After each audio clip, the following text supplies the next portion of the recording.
ခဏလေးပါပဲဘေဘီတို့ရဲ့ရနည်းနည်းလေးပဲစောင့်နော် ဘေဘီတို့ကဒယ်ဒီကိုလွမ်းတော့ဟုတ်လားမင်းတို့မာမီကိုပဲလွမ်းပြီးတော့ဒယ်ဒီကိုမေးနေကြပြီတော့ထင်နေတာ ဒီလိုမေးပါဘူးတော်ကနေနဲ့မှနေသူပဲချက်တာ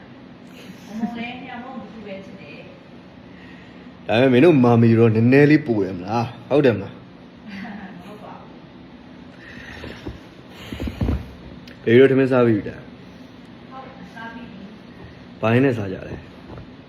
ဒီနေရာအများကြီးပဲဟောမမေကြီးအညီလေးမှုရဲ့ဒါငါးနှစ်လည်းပါတယ်ဒယ်လီတီကဟောမေကြီးပြောတယ်သူကငါမကြိုက်တာဒယ်လီနဲ့တူတယ်တဲ့ ဟုတ်တယ်လေ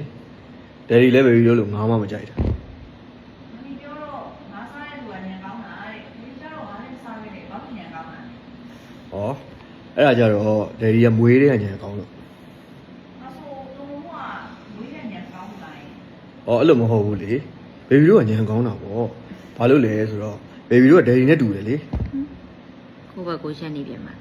အလကားဒယ်ရီကရှောက်ပြောနေတာမမီကိုကြည့်ဒယ်ရီငငယ်ကငါမစားပြီမဲ့ညံကောင်းနေဆိုတာကြံတဲ့နေရာတွေမှာမကောင်းလို့လေ ဟောကိုကဘယ်နေရာမှာမကောင်းတာ စိတ်လေဒယ်ရီကအရန်စိတ်ပုတ်တာအဲ့ဒါငါမကြိုက်လို့အဲ့ဒါကြောင့်ဒယ်ရီနဲ့သွားမတူနဲ့ဟုတ်ပြီလားနော်